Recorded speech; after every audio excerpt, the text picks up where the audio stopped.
ओम शांति। आज सुनते हैं प्यारे बाबा की 29 मार्च की मुरली से दिल में छपने वाली गहराई की बातें। आज बाबा ने कहा, बच्चे तुम्हें एक मुझको याद करना है। मुझे भूल किसी और को याद किया तो बच्चे डिफेक्टेड हो जाएंगे। ये थी दिल में छपने वाली बात, डिफेक्टेड।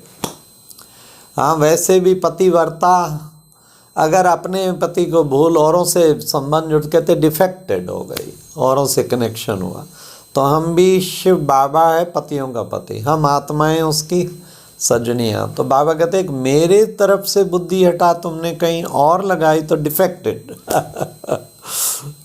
तो हमें डिफेक्टेड थोड़ी बनना है, हमें तो परफेक्ट बनना है ना। परफेक्ट बनने के लिए परफेक्ट बाप को ही याद करना है ना। और संग तोड़ और एक शिव बाबा संग जोड़। घड़ी घड़ी बुद्धि फिर बाबा के गुणों पे, बाबा के कर्तव्यों पे, बाबा के संबंधों पे बार बार लगाते रहें। यही तो प्रैक्टिस है, बार बार तो पावन बन जाएंगे। जिसको याद करेंगे उसके संग उसके गुण प्रवेश करते जाएंगे। तो कितना अच्छा तरीका है पावन बनाने का, अपने आप को पावन बनाना है ना। आज की मुरली में बाबा ने कहा कि बच्चे तुम्हें कितनी न खुशी होनी चाहिए। किस बात की खुशी होनी चाहिए कि बच्चे विशेष तुम्हें खुशी होनी चाहिए कि कौन हमें आके पढ़ाता है, कितना ऊपर से आके हमें बाबा इतना ऊंचा ज्ञान देना चाहिए। खुशी कब रहेगी? बाबा ने कहा जब ज्ञान बुद्धि में टपकता रहेगा ना, तब खुशी रहेगी। ज्ञान बुद्धि में टपकता रहना चाहिए कि कितना ऊंचा बाबा हमें क्या से क्या बना रहा है। हाँ, फिर बाबा ने कहा उस बाप से जिसकी इतनी महिमा सुनी। आज का गीत था ओम नमो शिवाय। बाबा ने कहा बाबा की कितनी महिमा सुनते हो। वो बेहद का बाप जिसकी महिमा सुनते हो वो सन्मुख बैठा है और तुम बच्चों को आया 21 जन्मों का वर्षा देने। यह याद करके बच्चों को बहुत खुशी चढ़नी चाहिए कि हम तो बाबा से राजाई प्राप्त करते हैं।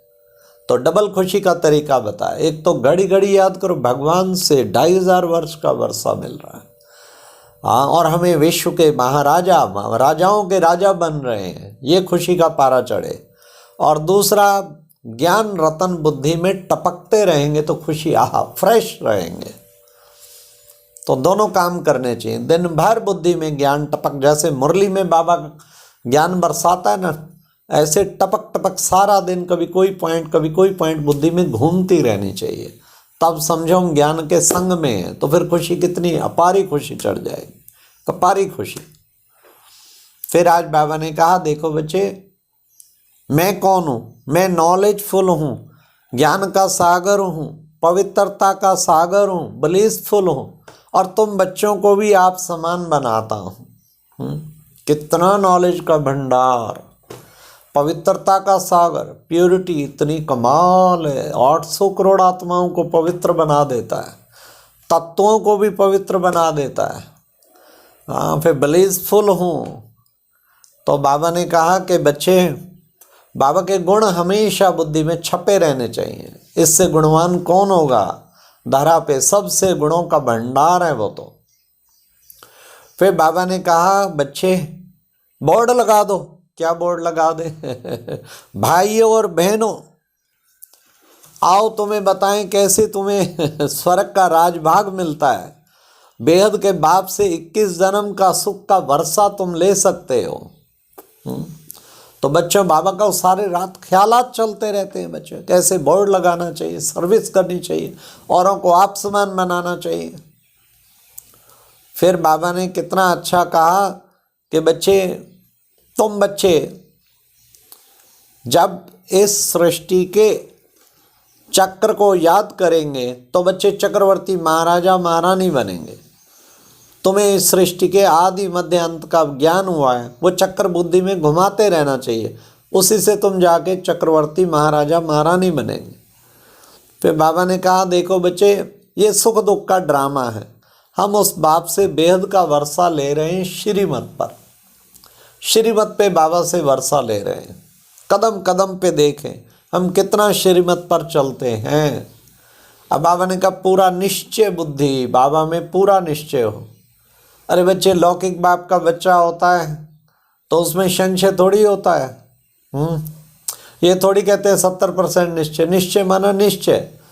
तो तुम भी शिव बाबा के बच्चे हो तो निश्चय माना निश्चय, 100% निश्चय। पिछला तो कट हुआ, अब ये नया जन्म एडॉप्ट किया बाबा ने, तो 100% निश्चय चाहिए ना। निश्चय बुद्धि फिर विजयंती हो जाएंगे। फिर बाबा ने कहा कि देखो बच्चे, तुम युद्ध के मैदान में खड़े हो, किस लिए? माया पर जीत पाने के लिए। ये माया 5 विकार हर वक्त उसके और बच्चे तैयार खड़े हैं, थोड़ा अलबेले हुए नहीं, आपको उल्टा लटकाया नहीं इन्होंने, आप पे अटैक किया नहीं, लेकिन तुम विजय पाने के लिए खड़े हो, युद्ध के मैदान में खड़े हो। कोई भी आवे झट से विजय प्राप्त करे, इसलिए विजयी रतन बन जाएंगे, फिर विजय माला का मणका बन जाएंगे।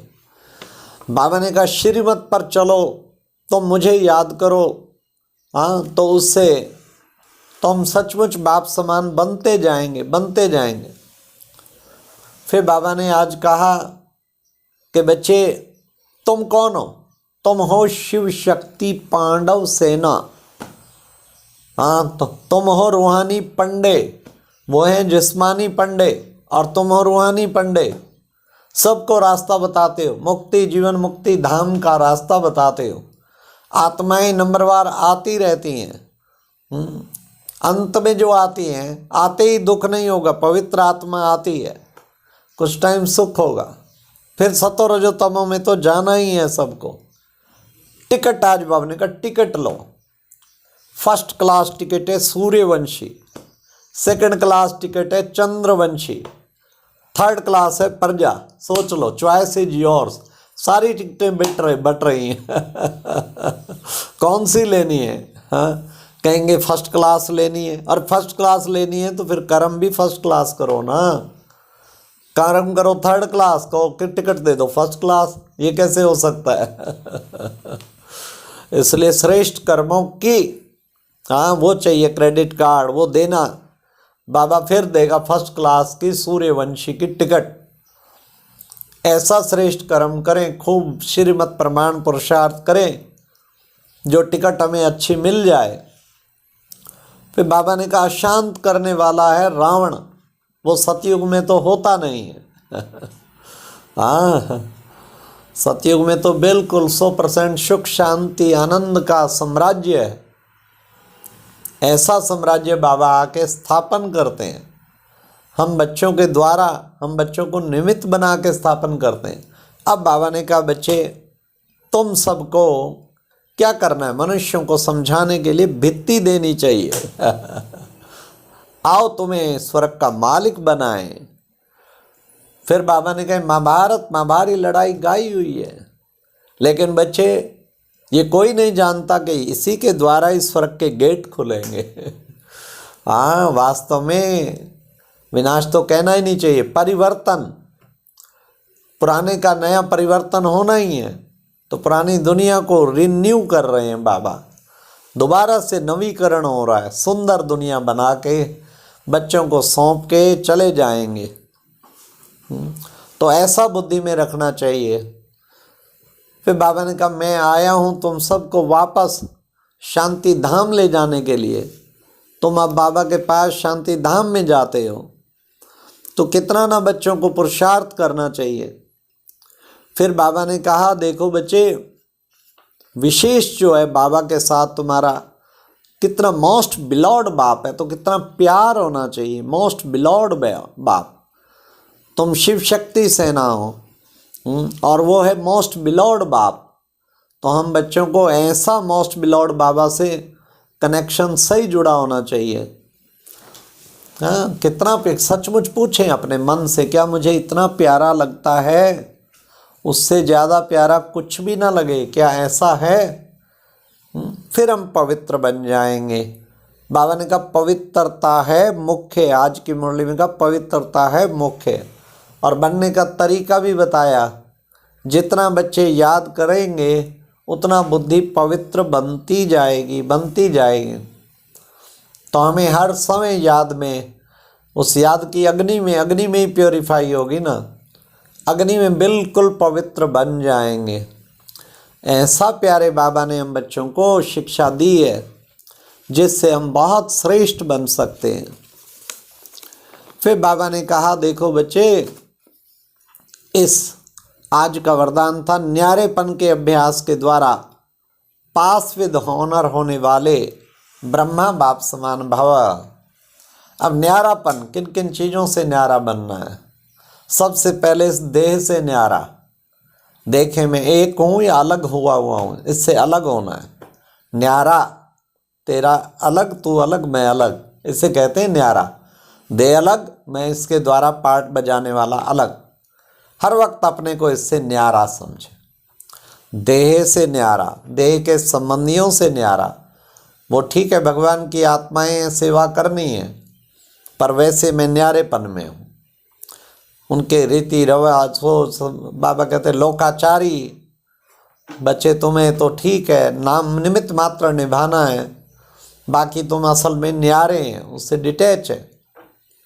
भक्ति मार्ग की, अंधश्रद्धा की कई चीज़ें, उसमें भी अटैचमेंट होती है, उससे भी न्यारा बनना है। अब वो छूट गया, अब ज्ञान मार्ग में आ गए, अब किसी प्रकार की कोई अंधश्रद्धा नहीं।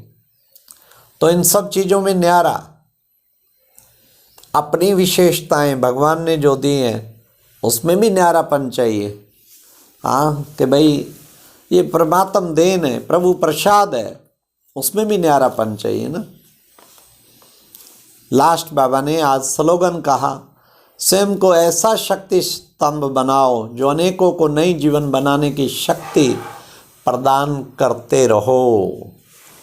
हाँ, ऐसा शक्ति स्तंभ बनाएं। कौन सा? हाँ, जो सहन शक्ति, सामना करने की शक्ति, समेटने की शक्ति, सहयोग की शक्ति, विस्तार को संकीर्ण करने की शक्ति, इन सर्व शक्तियों का अपने आप को ऐसा शक्ति स्तंभ बनाओ जो अनेकों को शक्ति प्रदान कर सकें। अच्छा, ओम शांति। ये थी आज की मुरली से दिल में छपने वाली गहराई की बातें। ओम शांति।